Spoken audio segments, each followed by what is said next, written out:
Hi everyone, welcome to NJGAAE Presents. Today we are with Kira to talk about social and emotional learning.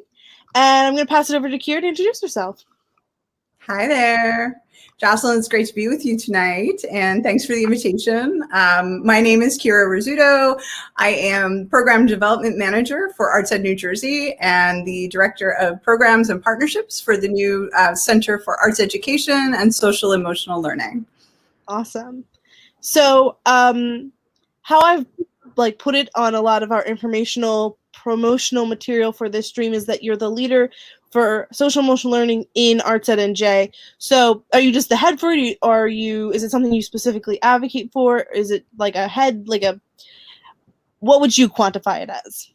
I would say that we at ArtsEd New Jersey are really all, it's wonderful to be working with a team that appreciates and understands the significance of social emotional learning to arts education, but particularly in this time when, we've all had a year that has been unlike any other. And so when we engage in conversations about social emotional learning at ArtsEd New Jersey, it's really with everyone's,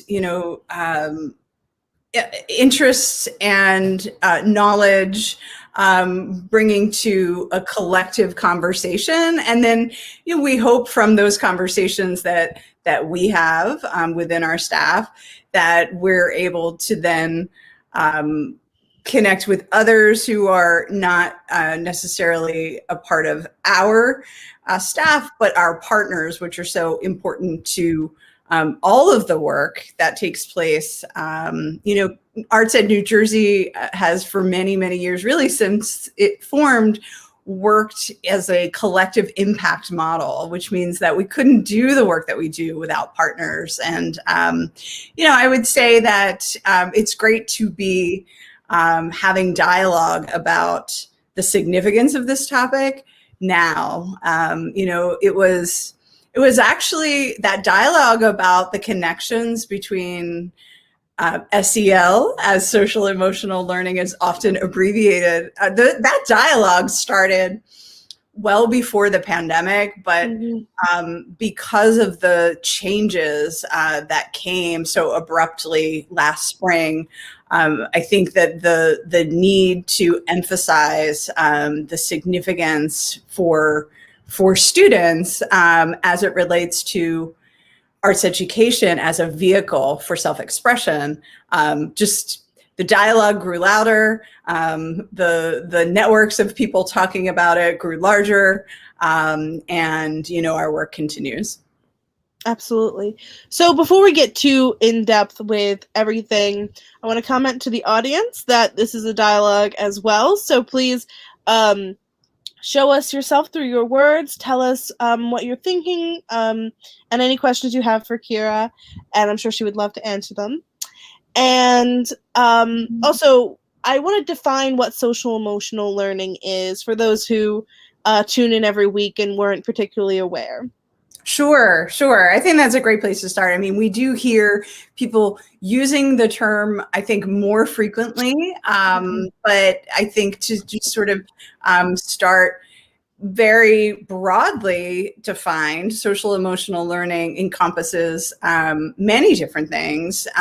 But, ultimately, if you're really thinking about the definition of social emotional learning, the collaborative for academic social emotional learning, which is often refers to as CASEL, C-A-S-E-L. That's their acronym for the organization. They were certainly the organization that has pioneered a definition that many will recognize. And I'm going to read that definition so I can read it verbatim. And so CASEL defines social emotional learning as an integral part of education and human development.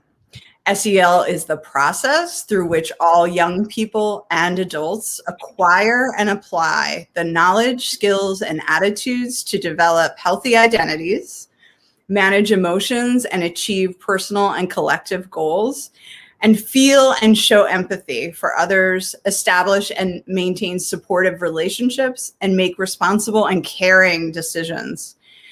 So that's the definition.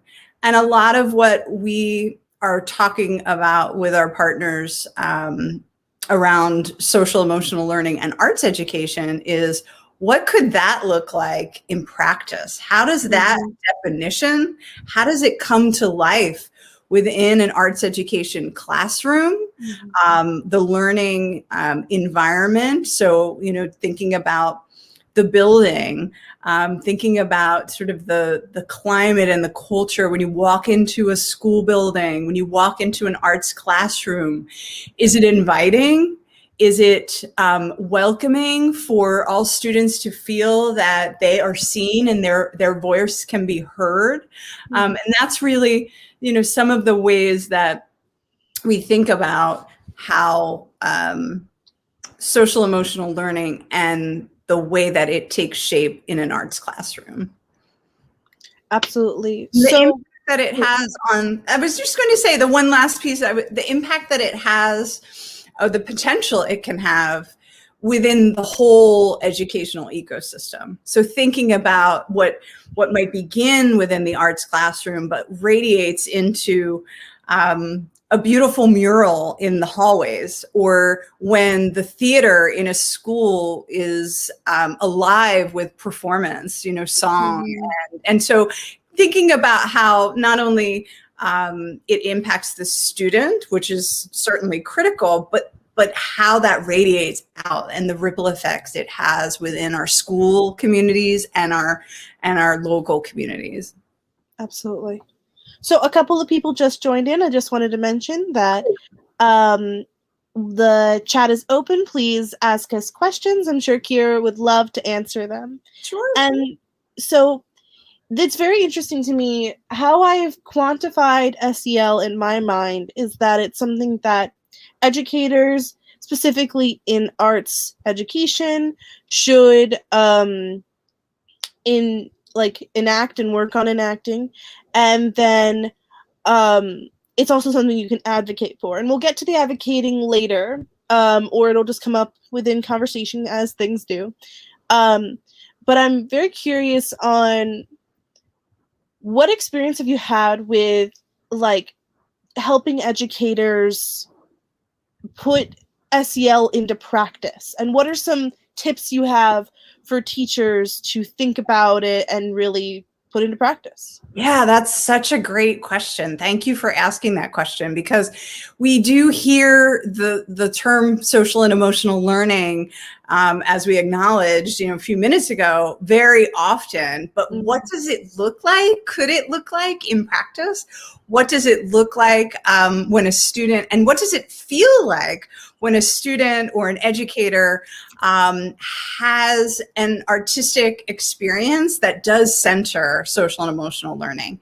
So I think, in many ways, arts educators have had social and emotional learning centered in their practice way before there was even a language that described what it means, and that's because there are so many aspects of arts education that align with the principles of social emotional learning.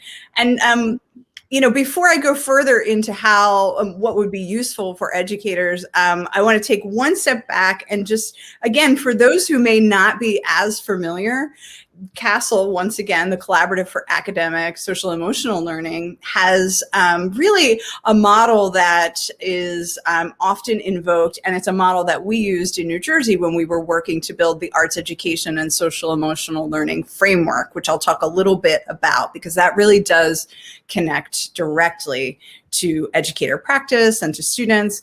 But the framework, the Arts Education SEL framework, took a close look at the anchor standards in the visual and performing arts, which there are 4 artistic processes. So those processes are create, respond, perform, and connect.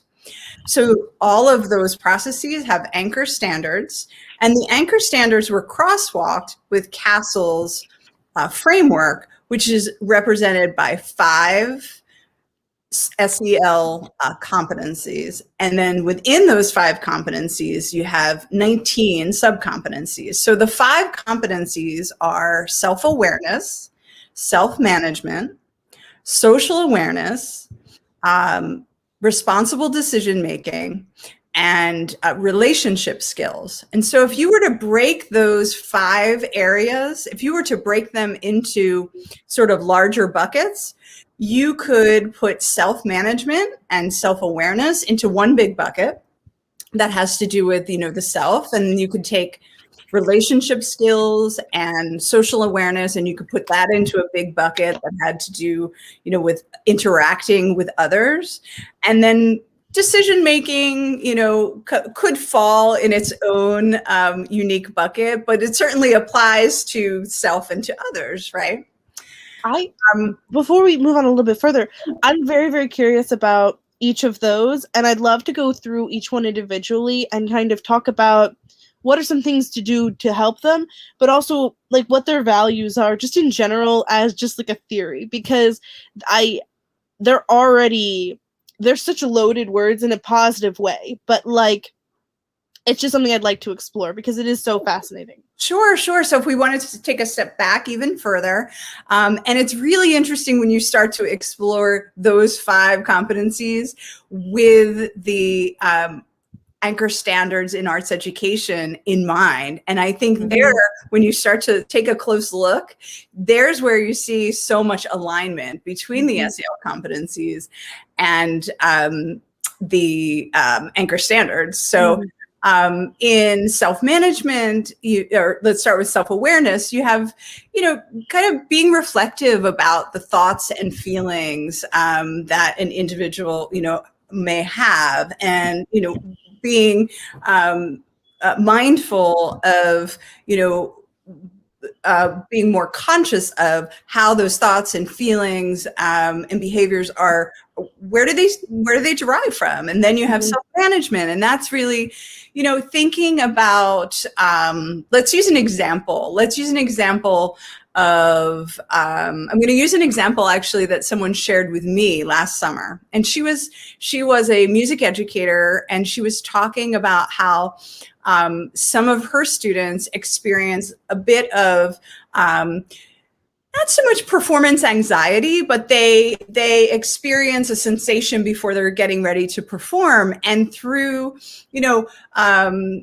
a explicit focus on the self-management competency, she's able to work with her students in a way that helps them to anticipate some of those feelings and to just sort of regulate the emotion so that they can push through in that moment, and they have some constructive ways and strategies to acknowledge what they're feeling, but then to move past that feeling so that they can, move forward, in that case, with the performance.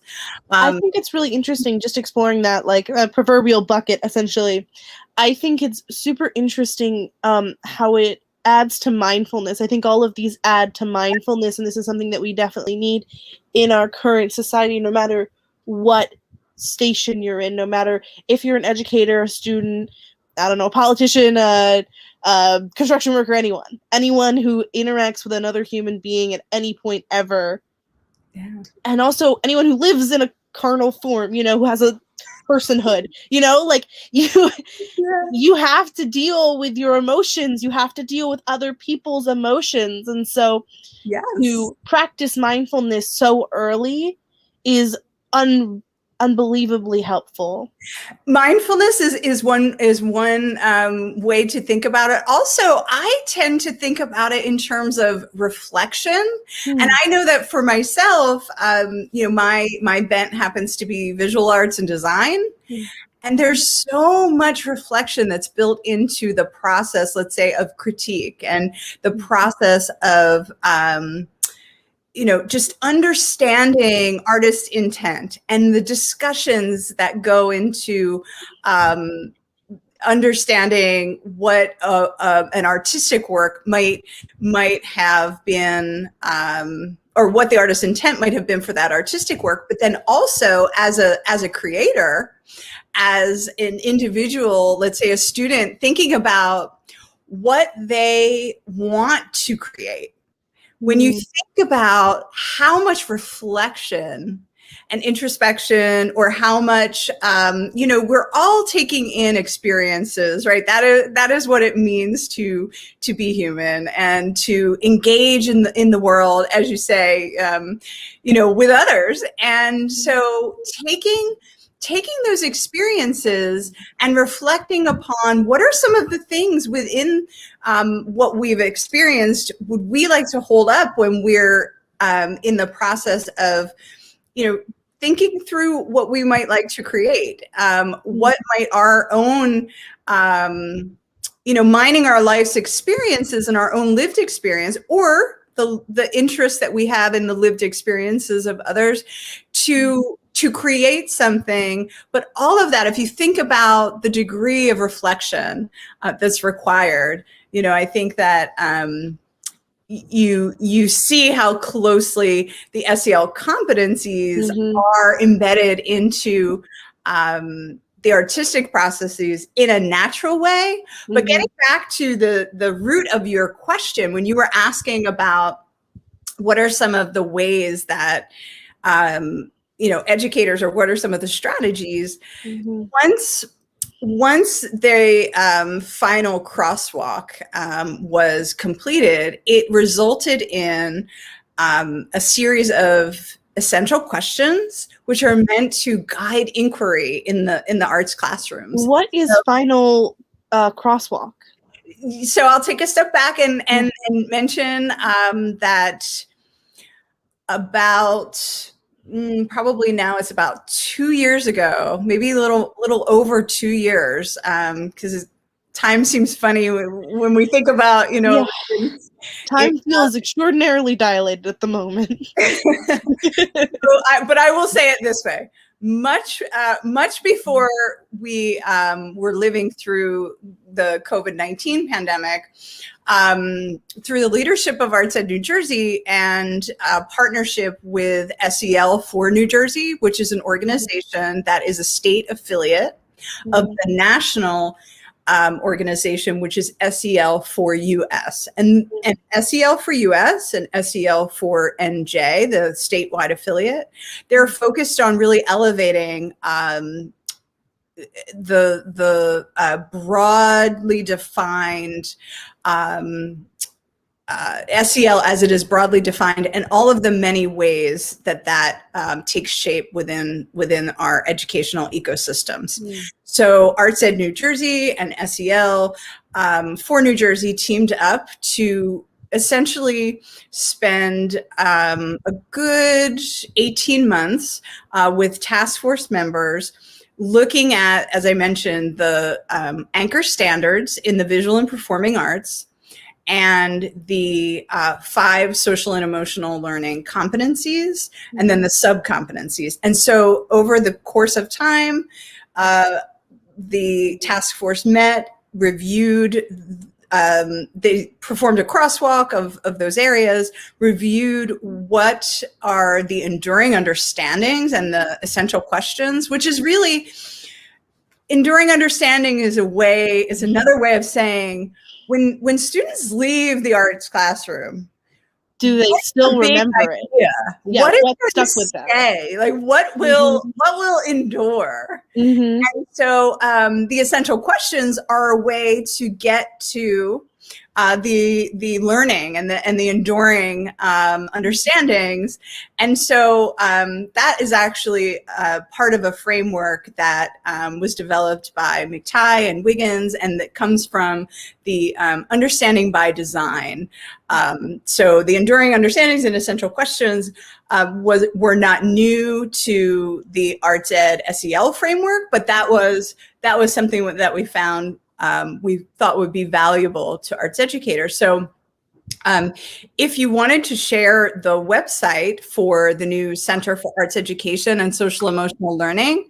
I was just about to mention it. Yeah. Yeah, so the reason I bring that up is because you can, within the navigation bar of that website, you can find a link that takes you out to the framework, the Arts Education and Social Emotional Learning Framework. And in that framework, anyone who visits that site will see, as I mentioned, a whole grouping of enduring understandings, essential questions that correspond to the intersections. So let me say, for example, if you look at create and you look at the intersection of self-awareness, there are a group of enduring understandings and essential questions that are at that intersection. And then if you were to look at social awareness and respond, you would find a different set of enduring understanding and essential questions that correspond to that intersection. So the idea or the thought is that as educators are thinking about how they would prepare to embed social emotional learning into their classroom environment and into the learning experiences that they're designing for students, that they would begin with thinking through, okay, what is the enduring understanding? You know, how will I use inquiry and those essential questions to drive the learning? And then how will I know if my students are you know, actually reflecting on this and what is their learning, like what will be the evidence of their learning? And so that's something, the framework is really something that we, once it was complete and we were sharing with folks within our own state, we were receiving a lot of questions and a lot of inquiry just about the framework and how to implement it. And really that is the beginning of conversations about maybe there would be appetite and need for a center for arts education and social emotional learning that could serve really as a hub to bring together some of the research that has been done to help educators see how they can put all of this to work in practice.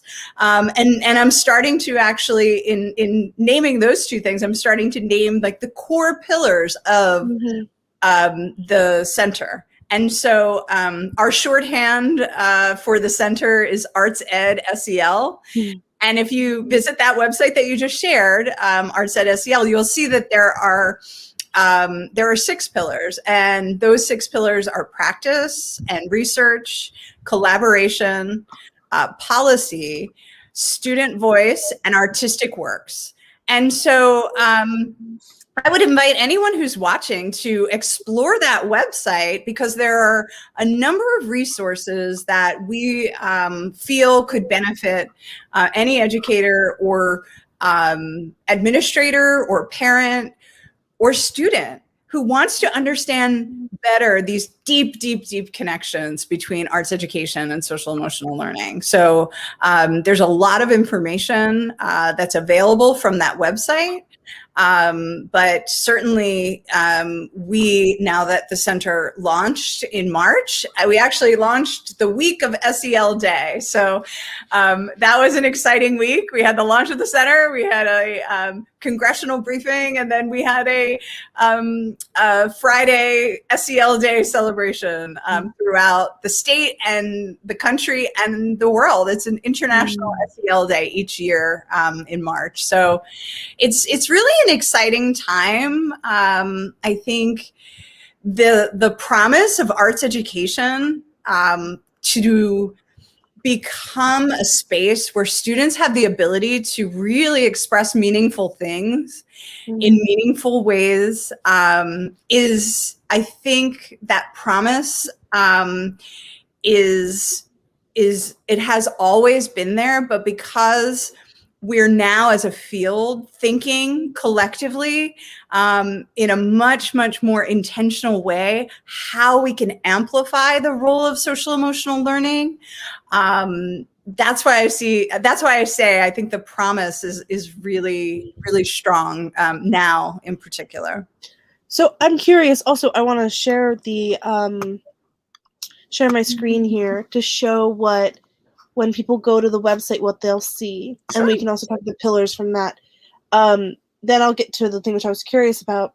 So this is what it looks like. Here's the whole website, and then this little beautiful photo here. And then this is what she was talking about, so we can see it in writing. So it's practice, research, collaboration, policy, artistic works, student voices, and then I imagine resources is just resources, which are, of course, valuable, but are not a pillar necessarily. Correct. Yeah, exactly. The pillars are practice through student voice. You got it. Yes. You got it. So I want to go through and talk a little bit about what each of those are a little bit. Sure. I just kind of wanted to show what it'll look like when you get there. Sure. I highly recommend everyone goes in and checks this out. It's a beautiful website, and it's very intuitive, and it's easy to use. And so you'll be able to get even more information than what you're getting right now.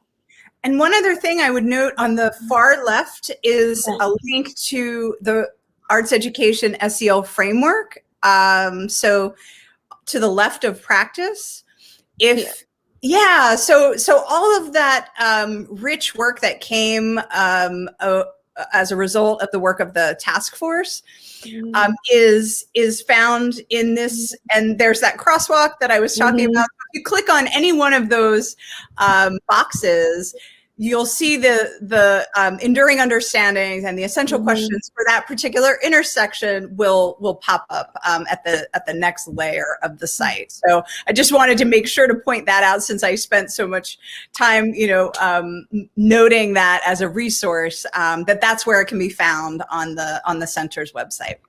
Absolutely. So I wanted to take notice before we get into really deconstructing what each of the pillars in practice essentially is, not to be too redundant with practice, but we can see how it's separated into separate groups like this.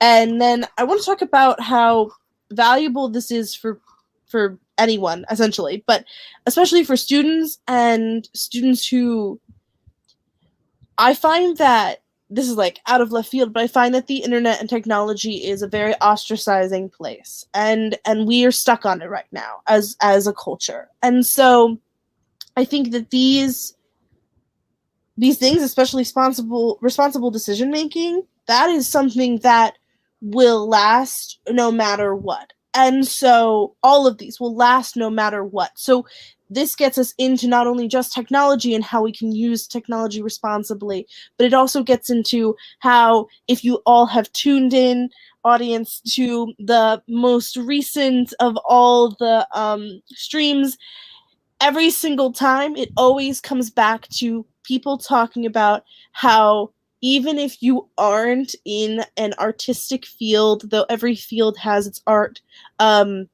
if you're not in a specifically artistic production field, it still provides these valuable resources and skills, like specifically public speaking and public presentation. And this is just another layer of that to contextualize it, essentially. So we all know how important arts is. We all know how valuable these skills are, and this is adding even more skills if you enact these specific meditations. So one of the things that you just touched on that I feel is very important, in terms of understanding the value of arts education, when you think about what it means to be artistically literate, you're talking about, developing the knowledge and the vocabulary to describe a particular artistic discipline and the skills in that discipline. And so, building that foundational knowledge is how, that's how we think of artistic literacy. But then there's also the other piece of artistic fluency and how the skills and knowledge are applied. And very often what you just named, Jocelyn, is that the application for the skills and knowledge that are learned through the art, that application while it does reside within the arts, it also resides very often outside of what we would traditionally label, the arts. And so that's why the value of,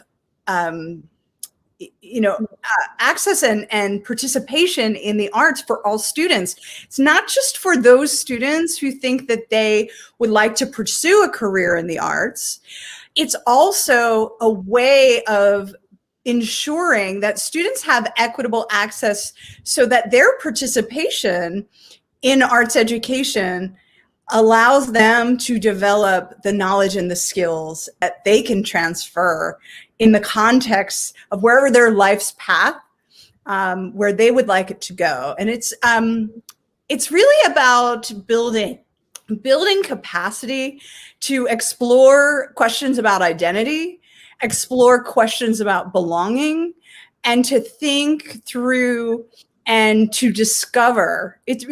Arts education can be a way to discover a sense of agency, as well as a greater understanding of one's own identity and sense of belonging, within community. So I hold up what you said about the context, and it's not just, I am an advocate for art's sake, but I will also acknowledge that there are many skills and many sort of habits of mind, as I will sometimes refer to them. There's a body of research that is studio thinking framework, and that refers to the habits of mind.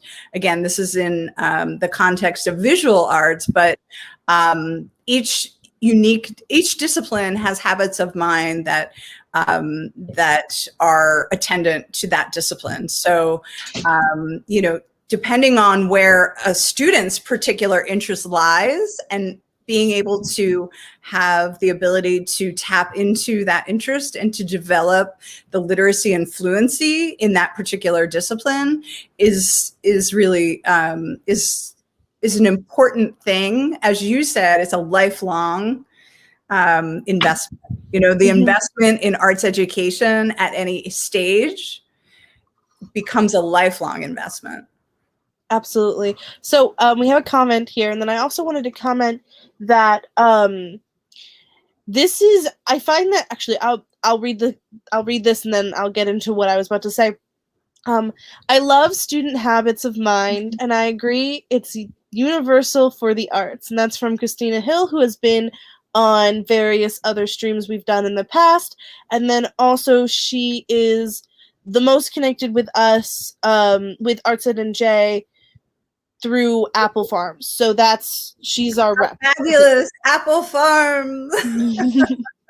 I actually have had the pleasure of being at Apple Farms many times, and to observe firsthand the incredible work that the team there does day in and day out, and just knowing how I actually, the first time I visited Apple Farm was prior to the school being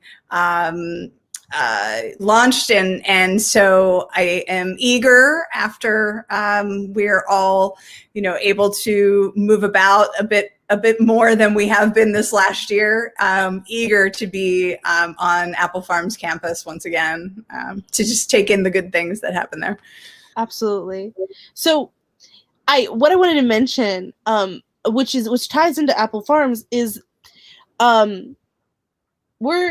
feel like a very valuable thing to do when being an educator, when being a teacher, when being a person who invests in children essentially in this way. It is an investment. This is a thing that we are teaching you now that will progress for the rest of your life, that you'll work on, will be valuable for the rest of your life. And I think it's hard for it's hard to put that framework in the framework we already have for the education system, especially the modern American education system, where a lot of it is just production of, here's information, download the information for a week or a month or whatever, and then put it back out on a test. Which it is in a lot of courses like that. And what it should be, and this is a way that I haven't really seen it phrased, but it is a way that I think most people mean when they say, like, it should be better, you know? They mean it should be an investment. It should be something that is usable in the future. It is something that should be valuable to the lifelong standing of the child. And this is just a whole other, this is unlocking the Pandora's box of investing in the child, essentially. This is getting past just teaching how to function, essentially. And this is getting in, like, on a day-to-day, like, learning how to do checks and learning how to get your oil changed. But it's how to get your oil changed in your mind. No, but it's how to regulate yourself, how to work on yourself. Well, it's funny that I was about to say, it may not appear at first glance that there's a connection between how to get your oil changed and social emotional learning and the arts. And, it may appear at first glance that those things are not connected. But I would agree, Jocelyn, that there are, and this is where we were talking about the fluency, the ability of taking what is learned through an arts education and being able to apply that in other contexts. So, for example, you as a student may be able to recall a time where the very first time you practiced something, whether it be, I happen to know that you are in a leadership role with thespians, yes? Yes. So in your experience, have there been times that you had to do more than one take? That's what in the arts, I think we see modeled all the time, that it's not just about doing something once and then saying it's done. In the visual arts, again, in the design realm, we have sketches that lead to drafts that lead to, there's a constant, iterative process to all of the different artistic disciplines. And we who engage in that process more frequently invest the time, as you said, if you want to use the metaphor of investment, investing the time to learn some of the skills. We then build our capacity to, let's say, understand that something may not be the way we are intending it to be on the first try. So there's this recognition that life often requires perseverance and constant improvement. And getting back to the reflection piece, because in order to improve, first, it would be an important step to step back and evaluate or sort of discern what would even need to be improved, what needs to be changed, what needs to be modified. And so that's what I would offer in terms of how does this practice of working through the artistic processes, how does it apply to things that seem on the surface not related? But there are life skills, very transferable things that are learned through the practice of, arts education across all discipline. And interestingly, I've done a lot of artistic things. I've acted, I've sung, I direct a lot. I've constructed props, I've constructed sets, I've painted, I've written poetry, I've written script, I've done it all, essentially. And I have yet to find one which doesn't require dedication and persistence. I have yet to find one which doesn't require extra practice, which doesn't require passion for the art, essentially, of it. Whether or not it's the art of actually literally what you're creating, or the art of just getting better at it, or just the art of improvement in general for society, or the art of putting out themes and ideas. There's so many layers of art So I'm referring to all of them, but all of them require dedication, and all of them require that level of persistence that is being taught through arts, and it's just so valuable because it's so valuable for everything, you know? Like, I have learned how to be a better budgeter doing props than I have with anything else in my life. Well, that's applied. Yes. So you're taking you're taking that life skill of financial literacy, and it's being applied in the context of an artistic pursuit. And then it's also another thing. I don't want to only talk about props, but you walk through a store and your job is to look at things and visualize them into what you are creating. And you do that with all things in arts, but you also do that in life, right? You have to look at a problem, you have to look at a person, you have to look at a situation, and you have to think, how is this applicable to the rest of my life? How is this applicable to the rest of the situation? You know, you look at your partner and you're like, how is this person who has so many things to them, so many beautiful, wonderful things, and some negative things, how are they applicable to my life? How am I applicable to theirs? How is it applicable to our future? That's just one example, but it is balancing that once back again, mindfulness and applicability. And also, you bring up really important points about the role of connectedness and empathy within arts education. Absolutely. So when you think about trying to understand artists' intent, or when you think about as a creator, you have the sense of agency through the creative choices that you make to determine what your subject matter will be. And you can determine in what you're saying, what do you want to investigate? You know, what is the story that you are communicating through that artistic work? And you, as a filmmaker, you know, you've made choices yourself. I've witnessed, you know, through seeing some of the things that you've shared in this series, that you have chosen to take on topics that are, you know, maybe not actually autobiographical. And there's a choice, there's an artistic choice in that.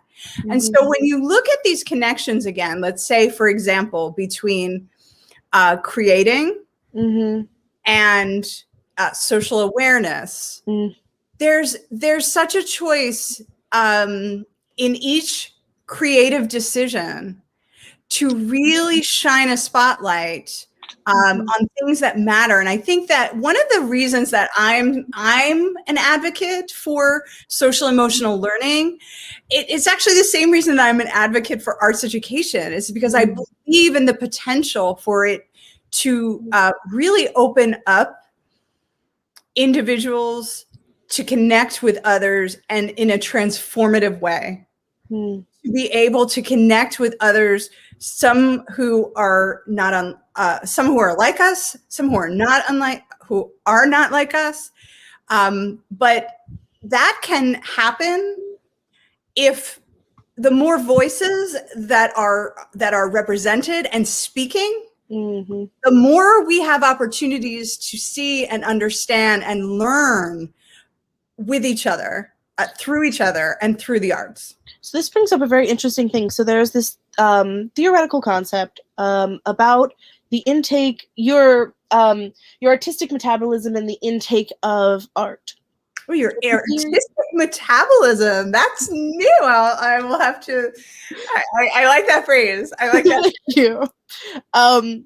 Yeah, it's how you intake information and how you intake art and how it affects your, some people are more sensitive to certain things versus others, and that's just based on how their system is created, aka their metabolism. And some people take in things faster, some people take in things slower. But there's this theory called death of the author, which I have mentioned before on a stream, but like once or twice. And so, thank you, Christina. Um, I'm with you, Christina. yeah. I got a little note here about artistic metabolism. Oh my goodness. I like to say that I'm a creative omnivore, which means, I'll pick a lot of different absolutely media to work with, and I won't. So the metabolism and my creative omnivore, they marry really well. Everyone's stealing so I'll continue with, and please take it, use it as much as you'd like. And even this is a connection, and even this verbalistic way of phrasing things, this interaction is so vital to the creation of more ideas. And so I'll continue with this theory. Death of the author is the idea that the author doesn't matter. What their intent doesn't matter. What they were trying to do doesn't matter. And that's interesting. And it's very interesting to play around with, especially with the new idea, not it's new, but the relatively new idea of canceling. That, like, all of it, we all know about it. Whether or not it's toxic is a whole other conversation. But I think that specific idea of death of the author applied to artistic metabolism and applied to how you've mentioned deconstructing artistic intent, it does us a disservice to enact death of the author, essentially. To enact the idea that the artist who created it doesn't matter. Because at the end of the day, they are a person who has had a life, who is putting out something, who is saying something. And that something is what we're trying to learn, but if we don't know who they were, if we don't know why they were trying to say it, then it will not matter in the same way. So it will not come across in the same way. And it's similar to how a lot of our modern media, why it hits differently, essentially. Why it doesn't hit the way some older media did, or why some current media doesn't hit the way that older media didn't before, like why there's such a discrepancy, essentially, is because there are some artists who just create something and don't imbue it with true emotion. I'm sure there is some emotion there, but they don't imbue it with themselves, they don't imbue it with a partner, with a person, they don't imbue it with that. They just imbue it with easy to consume as possible theory, which is not what we're looking for to deconstruct. That's not how life is. That's not how systems are. Everything is very complicated. And this is giving us the opportunity to engage with our, once again, using artistic metabolism, engage and build it up. Yeah, you know what I mean? Did that make sense? Well, I think you raised a lot of very like rich questions there. And one of the things that I find very interesting about looking at the essential questions when it comes to arts education and specifically the intersection of arts education and social emotional learning. So I would be remiss if I didn't mention that there are a whole other set of essential questions and enduring understandings that are just directly related to the visual and performing arts learning standards. And so the essential questions that were developed that eventually became the arts education and SEL framework are specifically looking at the intersection and the connection between social emotional learning and arts education. And so when I listened to the points that you were making, what came up for me is that in creating artwork or in responding to another person's artistic work, if there is a richness there in knowing more about the origin of that idea. Where did it stem from? What is the tradition, the culture, the context that this work was created with it? I think that's where, to get back to your question a bit, I see the connections. You know, being able to root artistic learning in a way that does center, or at least is SEL informed, I think allows us to understand. I would hope it would allow us to understand context and to make meaning in a different way than we would otherwise. To respond to that, I think it's super interesting, the idea that they're intrinsically connected. You're intrinsically connected to everything you interact with and everything you produce. And so, like, SEL is giving us the opportunity to use more informed ways of interacting with this content, so you can absorb it better. Essentially, you can get more nutrients from it. Just to keep with that. I love it. Keep rolling with it. It works. Absolutely. But it's giving us the ability to take in more and more substantially. So there's an interesting, I watched a video rather recently about Pink Floyd's The Wall, which I know a lot of people know pretty well, and looking back on it now, the symbolism in it is very, very direct, very clear, and it's a very interesting. I would not recommend deconstructing it with children, of course, but deconstructing it possibly with college courses and possibly with high schoolers or just on your own would be so valuable, because it is such a direct example, because it has such a clear historical basis. The main composer, I forget his name right now. Oh my goodness. But the main composer, the main guy of Pink Floyd, it is a semi-autobiographical. Okay. So it talks about World War II very directly, because he grew up in World War II. His father was in World War II, and it affected him, and it makes you reconnect with the idea that this is something that happened. And then when you watch it, the symbols are very clear, because this is one of David Gilmour. Thank you, Dennis.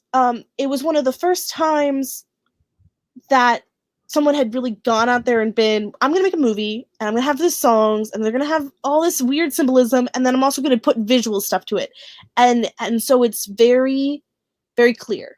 And I think that's a very good example of, like, if you want to practice these SEL skills, you can practice this with any art, but that's an interesting art to do it. But why I brought this up in general was because I watched the review, and the man who was talking about it he said that reviews are inherently revealing. You have to have emotional rawness, you have to have emotional intimacy with the thing which you're reviewing, with the thing you're deconstructing. So what I would point out if I watched a movie versus what other people would point out when they watched a movie or when they read a book or when they read a poem is different for each person, because it is differently revealing. So if I noticed that this one person in this book, like, what stuck with me when I read this book was this theory or this idea, that is revealing. That does talk about where my headspace was when I read it, what my headspace is in general. And I think at the end of the day, we're just very much advocating for emotional rawness and being very in touch with yourself so you can be in touch with others. I think that is a big part of it. And what I would add to what you've just said, Jocelyn, is that within arts education, both within the classroom and with arts and culture partners that play an enormous role in making sure that we have a really healthy arts education ecosystem. We have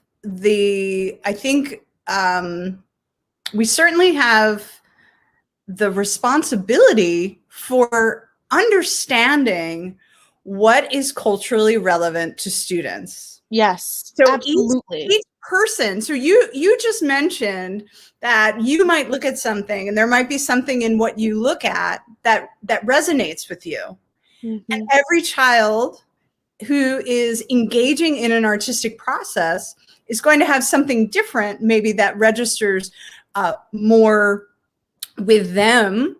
And in engaging with students to understand, what are some of the things that they come into these artistic learning environments already having experienced, and something that's meaningful and important to them, and how does that connect to some of these big enduring understandings that we acknowledged are so important in the learning process. And so it's really marrying what is important to the student, what is the prior knowledge and understanding that they have coming into the classroom, and what are some of the learning objectives that are spelled out very, very detailed in the learning standards. And and using an SEL-centered approach is one way. I won't say it's a magic bullet, because nothing is, but using it to be intentional, to embed artistic SEL in ways that are sustained. So really, one of the key things that I want to come back to, something that was earlier in this discussion, was that this is an investment, right? This is an investment for any learners, sort of long term. And when we think about planning, which we all are, we're all learners long term, which I don't want anyone to forget. We're all artists, and we're all learners, all like long term. So when we refer to that, it's everyone and everything. Right. I don't want some people who think they're in a job which you wouldn't necessarily consider academic, that you are therefore not a learner. You are every day when you are awake and interacting and doing stuff. Absolutely. You're a learner. So I just wanted to clarify that. Please continue. I hope to not derail you. No, definitely. There are a lot of one of my most heartfelt intellectual connections is with an autodidact that went back, and she finished her undergraduate degree in her 40s. She went on to complete a PhD, and that is, the touchstone that I have for what it means to truly be a lifelong learner. But I just want to make sure that I come back to the point about those enduring understandings and essential questions, and how that can be a tool for educators and for students to explore and to think about what does that tool, what do the essential questions and the enduring understanding in the framework, what does that allow in terms of how might it shift educator practice? How might it shift the way students think about what is offered to them in the arts classroom and in the arts learning experiences that that they have within K-12 or K-16, or once they're not in a formal learning environment? How can that learning that began maybe in a classroom or began in a summer camp, how can that endure? And I think that was one of the points I really wanted to be sure to make, thinking about this not just for the short term, but that it would be sustainable and intentional, and to do that in a way that embeds it directly into the learning process. Absolutely. So I want really, really incredible advocacy tools around this that we have actually developed as a part of our Arts Ed Now campaign. So for anyone who hasn't checked out that specific resource, it was something that was part of the latest round of Protect Arts Ed Now resources. It's available from the artsednow.org website. We've translated the core documents of Protect Arts Ed Now into Spanish to try to reach as many communities who are maybe English language learners in their student populations. And so I wanted to, call out the resources that can be found. And there's one page specifically related to social emotional learning. Absolutely. So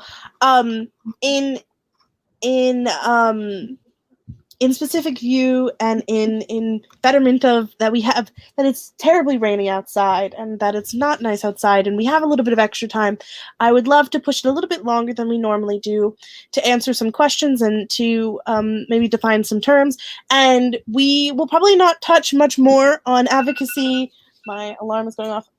Advocacy this evening. We should probably have another stream where we talk about specifically SEL advocacy, but as of right now, a blanket statement could just be working on enacting and go explore those websites that we are putting, because if you found this stream interesting, which I hope you did, there is even more information that we didn't even cover in this hour. I know, crazy. So if you love this information, please go get more at these two websites. So as Kira mentioned, this is the website that is the go-to for all the information, which we saw earlier in the stream, artsedsel.org. And then there is one page related to it, though it all is technically related to it, on artsednow.org. Also, that is our campaign. So it is part, and our campaign is enacting SEL and is enacting the arts and talking about how important it is to engage with all of this. So I'd like to respond to Zungi. I hope that's the way it's pronounced. I'd like to respond to Zungi's clarification. And then also, if anyone else in the audience has any questions or clarifications, please comment them now. I'd love to get some dialogue and questions for the last maybe 10 minutes, 5 minutes before we close out the stream for tonight. So Zungi said, I remember the term cognitive style back in college. Is this what Jocelyn was just describing? So to respond about that, what I meant by artistic metabolism, which is SEL is feeding our students artistic metabolism good food, essentially. And it's strengthening us and showing us that, like, it's not giving it's what I guess the theory that I've just discovered exists in my brain is that the artistic metabolism is how you intake information in general, but specifically art. And so it's how your body processes it, how your information is processed. So this is the idea that it's informational metabolism and emotional metabolism. Like, your emotional metabolism is how you intake your emotions and meditate on them, and what systems you have in place to counteract negative and positive ones to balance yourself. And that's exactly what it is for artistic metabolism, where it's how you intake the art and how you balance it with yourself. So if you watch a really harsh movie, it's what you take from that and how you work and deconstruct your feelings about and what you can get from those things which are specifically emotionally hurtful for you or emotionally affecting for you, or something in that nature. So it's like how you intake it, and if you get the tools, your body is, you're getting your SEL and other teaching techniques like this and other theories like this, we're equipping our students and investing in our students to have a very strong informational artistic metabolism for how they intake this media, how they intake this information, so that we have the terms, we have the ability in general to take care of it, essentially, to deconstruct it, because that prevents from a lot of other issues that could happen in the future. Aggression, PTSD, other things of that nature that's very out there, but it also just emotional distress in general, and also functionality in regular day-to-day life. Kira, did that make sense? And then also Zungi and everyone else, did that make sense? I think what you're describing is I'm not certain how it relates to cognitive style and the question, Yeah, but I think that was similar, but not exactly what I mean. But what I would say is that what you're describing is a way of viewing how we consume and how we create. And I think the core of that question for me would come down to, you know, being critical consumers, you know, what thinking about, what reflecting, again, back to that matter of reflection, you know, making intentional choices about what we are choosing to view or listen to or engage with. And then, you know, what are some of the artistic choices that might arise based upon what we've consumed, you know, and you know, kind of sought out and appreciated or explored. You know, we don't necessarily like everything that we engage with, but I think that the willingness to engage with an artistic work, to understand it further, is another big thing that I think I have seen modeled within the arts. You know, the willingness not to close the door because you don't like something, but to sort of stay with it, to understand a bit further. Because that prevents a closed off life. That prevents, if you go out of your way to engage with media that you have previously found scary or previously found unappealing or previously found to be something which you don't enjoy. Oh, Christina, that's super interesting. I'll read that in a minute. But if you go out of your way to engage with media that you have not previously, or you have found to not be what you needed in that time, or you have found to be so difficult that it is what you need, but it's too difficult to engage with, going out there again and going for it again, and then having these skills, which SEL teaches, which productive teaching teaches, arts in general teaches, it makes it easier and it makes it more functional to intake life in general, but specifically in this phrasing, arts. Because that's what, at the end of the day, what we're all going for, right? Is just trying to make life easier to, not easier to intake, but make life more functional to intake, more functional to be a part of, because there's a lot of people which struggle with that. And we all do a little bit, some more, some less, but we all have a life that we have to engage with, and this is what we're doing. You're reminding me a lot of an anthropology professor that I had once, and wow.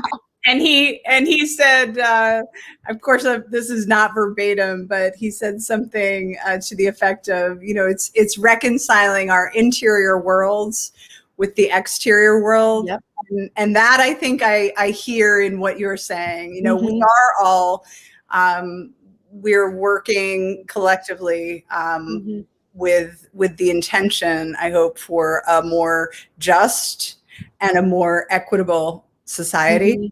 And I do believe that arts, through artistic processes, a sense of agency that students can feel, we as creators and those who are supporting creators in the way of education, formal or informal, we all have a role in that. Yes, I would say it is a collective effort. It Absolutely. must be a collective effort. So this is exactly what Christina was commenting on. So Christina just wrote, I'm going to read, she put three posts or 3 comments that all are connected. So Christina said, I like how you are both saying we in terms of reflection. I hear teachers often talking about kids needing to reflect, but as educators and teaching artists, we should be constantly in reflection as well. It is easy as a teacher/teaching artist to get stuck in what you teach or stay away from teaching things you don't know. The arts are such an access point for all students. Christina, I could not agree with you more. I think life is a constant evolving. You know, you're never stop evolving. You're never done evolving. You're never done improving. Maybe the way you're doing it is different, and the way you found new systems that are working better for you, or whatever. But if it's like a fish, if you stop swimming, you're gonna die. That's such a harsh way of putting it, but you'll cognitively be a less productive member of just life in general, not even just society, not even just systems. That's not what we're talking about. We're talking about just being a human in general with other humans on a base level.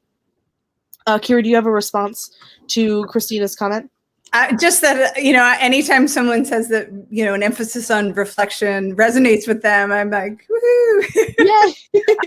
Because that's, I think if I had to summarize how I feel artistic expression is nourishing, to stay with your metabolism metaphor. I think that it provides the ability to engage in the world with hopefully open eyes and an open heart and inquiry, to reflect on those experiences, and then for the expression to be some type of artistic meaning that comes as a result. So the more open you can be, the more reflective you can be. I would imagine that the artistic expression will reflect that. Absolutely. So with that, I would also like to reference, I wrote a poem at one point. This is the last day of National Poetry Month. I celebrate National Poetry Month every year. I would love to go here. Whenever you're wanting to volunteer it, I would love to hear that poem, Jocelyn. I've written many poems. I've been writing a poem a day, actually, for a project I'm doing. But I'll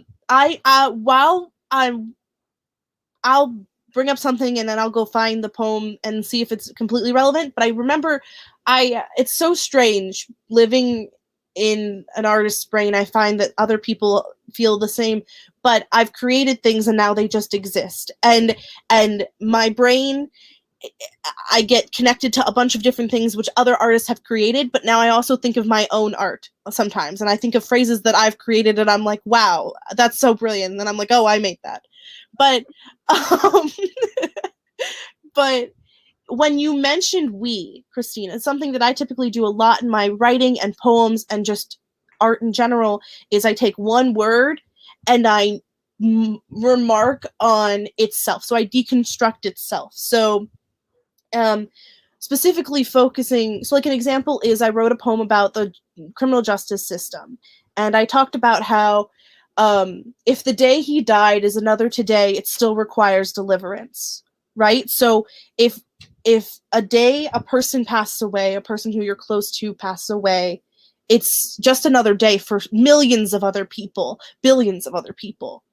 But it still requires it still requires deliverance for you. It still requires meditation. It still requires working through your emotional connection to that person and remembering that person. And so I do that sort of style a lot. And your specific reference of we reminds me of you turn me into we. And I think life should be everyone turning for another person, me into we. Because at the end of the day, no matter how secluded you are, no matter if you live alone, if you live with 10 other people, if you if you haven't talked to somebody in weeks that you miss, or you don't miss them and you don't want to talk to them, but either way, you're still connected to them. Either way, you're still connected to other people. And so life is turning me into we. And I thought that was a bravo. I think that's a poem in itself. Thank you. But that was what came to mind, Christina, when you referenced that. Thank you for sharing that with us here. Of course. So I think with that, there was so much explored tonight, and if anyone would like more explanation on it, please, you can reach out to me. And Christina's, all of her emails are, her email singular, it's just in a lot of places. It's one, but it's all the same one. But it's on all those websites that we have been referencing. So I'll do a reference to them again here, where it's, this is the specific website down here. This is the specific website which you can go interact with SEL even more. This is the website which has a page on SEL and other connecting things like it. And then this is the general website for us as an organization. And then if you'd like to reach out to me and say, oh my gosh, that stream was so good. It's very prideful. But if you want to reach out and say that stream was informative, this is another angle I'd like it to be looked at, or this concept or whatever, on a general basis. And this is always an option for everything which we've ever talked about on these streams. Or if you have an idea that you'd like to discuss, you can reach out to me at this email down here. My inbox is always open for ideas because, of course, life is we. So with that, I'd love to thank everyone who came on the stream tonight through your words or literally with Kira. I hope everyone has a wonderful night, and I hope everyone has a very safe night and has a wonderful weekend and a safe weekend, and goes and enjoys, hopefully, the better weather for this weekend. It was a Freudian slip because it's wet right now. And I would like to say thank you to you, Jocelyn, not only for this evening, but for the hard work and dedication that you have demonstrated over the last almost year. Yeah, it'll be a year in about 2 weeks. Well, thank you. Thank you. Thank you. Oh, thank you so much. I've loved every minute of it, and I look forward to continuing it for the next couple of months, and hopefully into next year, we'll see as far as college goes. Thanks so much for focusing on SEL tonight, and I hope you enjoy the weekend ahead as well. Catch up on your rest. I know it's been a busy week. Yes.